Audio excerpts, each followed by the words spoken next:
Yo, hello guys. I just want to say subscribe to Colors Gaming. Today we are reacting to a rope top perfectly in interrupted difficulty. Yeah, The importance of difficulty wait, inside of Geometry wait. Yeah, like this. Yeah, like. Dash should never be understated. It's one of the game's driving forces that makes it as popular of a game today, on top of the fact that the majority of players how they spend their time the most, they would tell you going for a new. Yeah, yeah, that's so true. They're going for the hardest, but I don't really know because I only been easy demons. Yeah. But this is Cataclysm, if you don't know. Yeah, you know. I myself relate very closely to this. I've always wanted to push myself in now having done multiple extreme. That's impressive. So with that said, sure, I always want to go for a new hardest, but that introduced me to difficulty.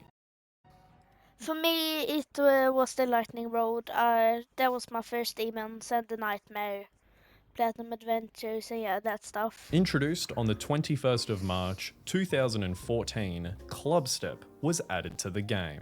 Yeah, I think Clubstep is pretty hard. Robtop's first demon. Adding to the obscurity of Robtop's very first demon, we actually had to unlock this level this time around, the first of its kind, thanks to the brand new secret coins added in 1.6. Now before anyone brings it up, I'm well aware that Clutterfunk in Robtop's chronological order was added before Clubstep, but I'm sure as most of you would agree, if we were to compare these two levels based off of solely difficulty, Clubstep clears. Yeah, Cloudfunk is more annoying. I hate that level. But Clubstep is more fun and cool and have much more aura. Say that so easily because of the main consistent theme for any level that finds itself rated demon: consistency. Every single update that rolled out for the game, every single new level that Robtop presented us, every single time, those levels would have moments of holding your hand, making sure that you can ease into the new things that are added to the game. For a level like Clubstep, good luck with that. Clubstep's introduction splits up into two portions. Yeah, the first 30% is pretty easy. It's just the 70% after that's so embarrassing. One where you're going to skip out on fake, non-marked orbs, I mean, awkward. I said wrong, sorry. and then one where you're going to have to traverse through invisible blocks. Sounds like a bit of talking, but admittedly, throughout any of Robtop's demons, this is easily the easiest portion between them all. And No, I think Toad 2 is easier, actually. what that means for us as the But player Deadlocked is, of course, the hardest. is that we have to skip out on 6 orbs, so the memorization's not too difficult, on top of the fact that with these invisible blocks, there's no fakes. We are going to be making contact with every single one of them. So with those two things out of the way, you must be thinking to yourself, this introduction seems extremely easy, considering that this is Robtop's very first demon level. Not insane, a demon. Well, the thing is, you're not wrong at all, but one thing that people get confused about demons is that an easy introduction almost never equals a happy experience. Exactly. Like Bloodbath. The beginning is still an extreme demon, but yeah. Um, the top one right now, think is Space. It's impossible, but I can't even get 1% on Tidal Wave. Dude. So, and Slaughterhouse has a pretty easy beginning, but you know how that is going after.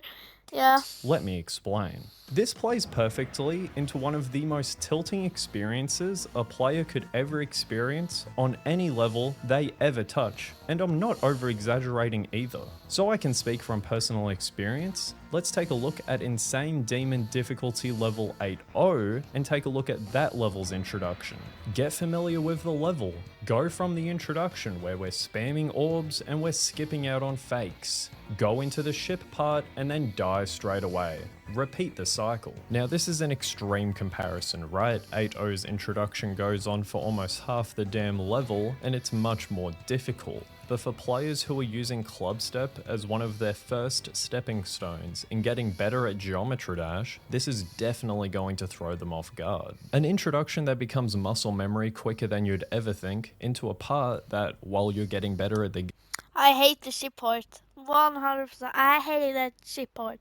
game, you'll always find awkward. Not only is the precision involved here something of the likes that we had never seen up until this point, but you're meaning to tell me that during the most difficult sections, the most awkward readjustments, I'm going to be upside down. Yeah, this level is crazy now. And building onto what I said earlier about Club Step representing online demons really well, this point is amplified considering that this ship I love Club Step monsters.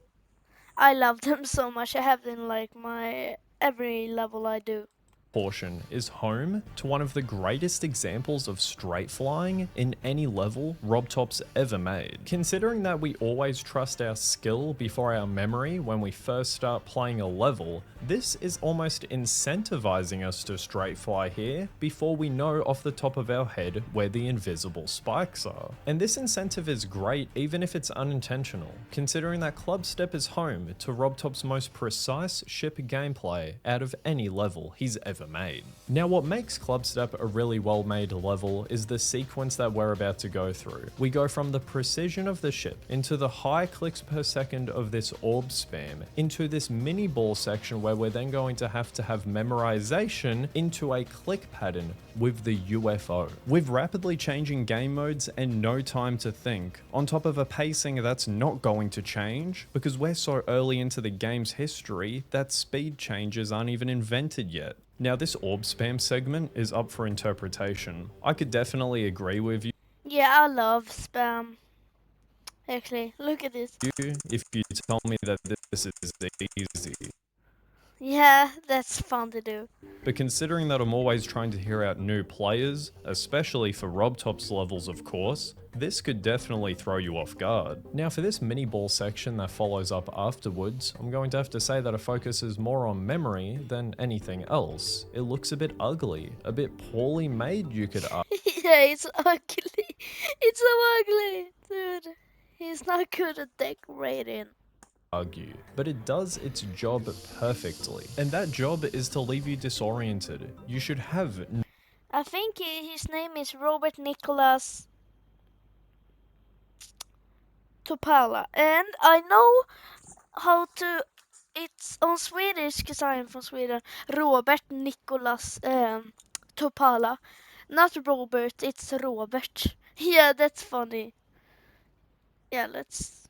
no idea what's going on. You shouldn't be able to flow easily into the next portion. It's meant to deter you. The concept already of going back to back to back difficult sections, all challenging you in completely different ways, that in a RobTop level is crazy. But you're meaning to tell me that on top of us as the player getting challenged by variety, all of those segments on their own are difficult? That's ridiculous. Now RobTop loves UFO And yeah, shout out to Colors Gaming. click patterns, I can't lie. Coming into this video, I didn't really understand how much he's used it within his demons, but when you realize that this isn't the only mini UFO segment of Club Step, he's had a click pattern on electrodynamics, which I get is insane, but then to make up for my point, Yeah, about electromagnetic, do you think it should be a demon? I think that 100 GD cubes, yeah. Yeah, let's start the memes. Instead of say percent, we say GD cubes. 6, 10, okay. Get out. he has it on theory of Get out, trooper. Okay. everything too, and deadlocked. And adding on to that point, this part is difficult, like really difficult. When I first started playing this game, and of course when I first started playing Club Step, I was absolutely cooked here, I was finished. Yeah, cooked. The concept of a click pattern, it made me mad. Skill issue. on top of the fact that my nerves were getting the best of me and I would just panic anyways. So here's the click pattern that I use. 1, 2, 1, 2. 1, 2, 1, 2, 1. I kind of sound like Eric Van Wilderman in that Deadlocked video, but hopefully that helps, because when I'm on that UFO section, that's what I'm saying to myself. After that, we have a mini ship, so a little bit of precision, we get faked out with some orbs, and then we even get told what ones not to press. Now, RobTop, of course, intended for this to be easy, considering that what follows afterwards is another insane sequence, and I'm not talking difficulty. From the orb spam, we get put into a mini ship. Precision. Yes, of course we're going upside down. Then we have to showcase memorization with a ton of invisible spikes while we're the mini UFO. Then we get hit with one of the most precise mini ship moments in any RobTop level, and it's not close. Okay, we need to analyze that again. What the hell just happened? So those orbs, those are easy. Then we have a mini ship. We go normal. We go upside down. That already sucks. And then we have a mini UFO. I don't like the mini UFO. Then you may need to tell me it's memorization stations again because they're invisible spikes. Oh man. He's angry at Clubstep. Okay, let me actually help you out with this ship here. So you can hold on the roof, let go on this platform, but don't let go for too long, right? Because we got to make our way up to the top platform. Thank goodness that there aren't any spikes. We can let go.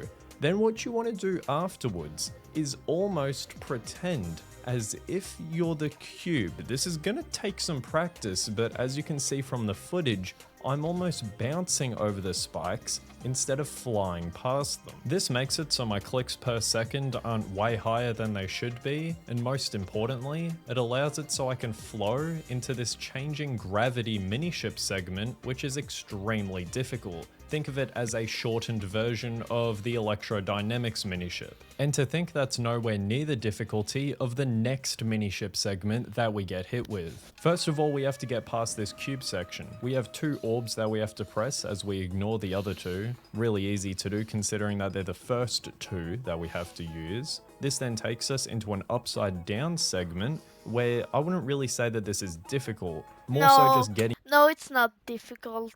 Yeah, when you practice it like one time, you know what to do. You on the edge of your seat for this extremely difficult mini-ship segment. And by extremely difficult, I mean RobTop's most difficult mini-ship segment, at least in my opinion. Starting off, what adds to the difficulty is how the cube and the mini-cube kind of act like this bump in the road. It's not necessary. We just came from this mini-ship. It looks the exact same as what we're talking about right now with this most difficult section, so what's really the point? If you've been paying attention in this video, it's the consistency. Not only consistently difficult, but consistently Yeah, you need to be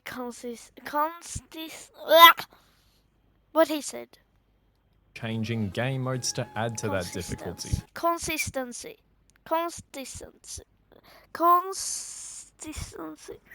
You need to have that to beat this freaking level. Now, if you're an aspiring creator, please don't take that the wrong way. It's good to know that some of the game's most popular levels are actually great examples of the complete opposite being done. Take your 9 circles levels, for example, right? Mainly focusing on the wave. When it comes to this mini-ship segment, I found this so difficult when I was first playing Geometry Dash, on mobile mind you, if that makes any difference, that I honestly started and finished Theory of Everything 2 before I found myself getting 100% on Clubstep. Or maybe the reality is that I did the Nightmare Before Both and then flexed it when I was like 9 years old. Yeah, I'm not too proud about that. And that's because I would have to also argue, alongside this mini-ship segment being RobTop's most difficult section with the mini-ship, it would also have to be his greatest example of flowing with directional changes. And what I mean by flow can basically be described in these 2 motions. Whoa, this guy is good to make YouTube, dude. Yeah, I like this guy. Go sub to him. Yeah, do that. Starting off in the upside down gravity, going back into normal gravity, although making sure that you don't straight fly or nose dive by the time you make it to the next upside down portal. And then considering the fact that we then have to level change while straight flying with the mini ship, that doesn't necessarily build to my point of flow. It was about the directional changes. Although of course I make mention to the entire segment because Clubstep stands alone as having some of those never forget moments. Your electrodynamics mini ship, of course the Clubstep mini ship, maybe the dual wave at 73% on Deadlocked, or the 79% mystery piano on Theory. But it's this is very much Clubstep. I don't know why, but it's very much only Clubstep. Of everything too. And that brings us to the ending, where we don't have any orbs to skip out here. We go on the jump pad without even clicking. We then follow that by making contact with all of these invisible blocks, just like we would the introduction. And then that takes us into a mini ship segment, where it's going to throw you off slightly. Although by the time you get to this part in particular, this freeze frame, all you have to do is hold on one roof, wait a little bit, and then hold on another one. That's it. And I will be somewhat critical. Let's not pick favorites. Deadlocked has an easy ending. Clubstep has an easy ending. Theory of Everything 2 does not, so we have to acknowledge that here. Clubstep could have had a difficult ending. And on the topic of difficulty would actually be the coin towards this part of the level, which kind of makes up for it. Let me explain that too. The first coin I ranked one of the easiest in the game in my previous video. Yeah, it's pretty easy actually. For the second one, it wasn't necessarily middle ground, but you could have argued that. Yeah, we have some invisible spikes, but they have the exact same distance, so therefore it's the exact same click pattern, on top of the fact that it will basically remind you of the path that's below. Although this third coin is difficult, it actually made my top 5. This is because we almost have to nosedive to the complete bottom of the screen to then readjust as the mini ship. Although, as I made mention to in that video, as soon as you grab that coin, the same theory applies. It's really easy. Hold on the ceiling, the level is over.